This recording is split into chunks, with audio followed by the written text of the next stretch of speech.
ఇప్పుడు 2 తెలుగు రాష్ట్రాల్లో బాగా ట్రెండింగ్ లో ఉన్న టాపిక్ వచ్చేసి బెట్టింగ్ యాప్స్ మీద ప్రమోట్ చేసిన వాళ్ళందరినీ కూడా తెలంగాణ గవర్నమెంట్ అరెస్ట్ చేస్తా ఉందన్నమాట. దాంట్లో భాగంగానే చాలా మందిని అరెస్ట్ చేసింది. కొంతమందిని పోలీస్ స్టేషన్ పిలిచి ఇంటరాగేషన్ కూడా చేశారు. అయితే దీనికి సంబంధించిన ఈ పరంపరలో బాలకృష్ణ గారు కూడా ఈ బెట్టింగ్ యాప్ కి సంబంధించి ఒక ప్రమోషన్ చేశారంట.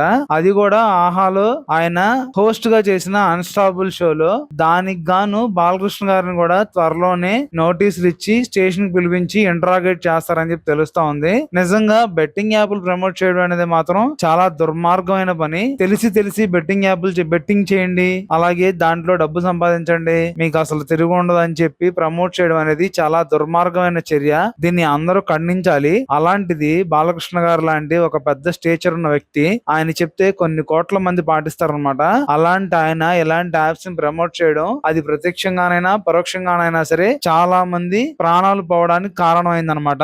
అందువల్ల ఇప్పుడు తెలంగాణ కమిషనర్ గారు యాక్షన్స్ తీసుకుంటున్నారు. దాంట్లో భాగంగానే చాలా మందిని బెట్టింగ్ యాప్స్ ప్రమోట్ చేసిన వాళ్ళందరినీ కూడా స్టేషన్ పిలిచి ఇంటరాగేషన్ చేస్తా ఉన్నారు. విష్ణుప్రియ గారు, మంచు లక్ష్మి గారు, బయ్యా సన్నీ యాదవ్ చాలా మంది ఈ కేసులో ఉన్నారనమాట.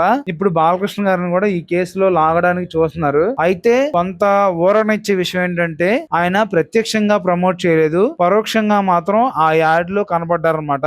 అది బాలకృష్ణ గారు కొంచెం ప్లస్ అవ్వచ్చు. చూద్దాం మరి అంతటితో సెట్ అయిద్దా, లేకపోతే ఆయన్ని కూడా పిలిచి ఇంటరాగేట్ చేసి ఆయన కూడా ఏమన్నా శిక్షలు గానీ ఏమన్నా పడతాయా, లేకపోతే ఫైన్లు ఏమన్నా పడతాయో చూడాలన్నమాట. నిజంగా బెట్టింగ్ యాప్స్ ప్రమోట్ చేయడం అనేది మాత్రం పెద్ద నేరంగా భావించవచ్చు. అలాంటిది ఎవరో చేయకూడదు. ఇప్పుడు జరిగే పరిణామాలతో ఇక ముందు ఎవరో చేయకూడదని మనం భావిద్దాం. అలాగే గవర్నమెంట్స్ కూడా ఇలాంటి యాడ్స్ ని ఖచ్చితంగా రిమూవ్ చేయాలి.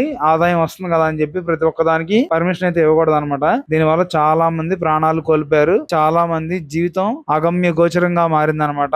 ఇప్పటికి చాలా లేట్ అయిపోయింది. ఇక నుంచి అయినా సరే ఇలాంటి జరగకుండా జాగ్రత్తలు తీసుకోవాలని చెప్పి మనం కోరుకుందాం.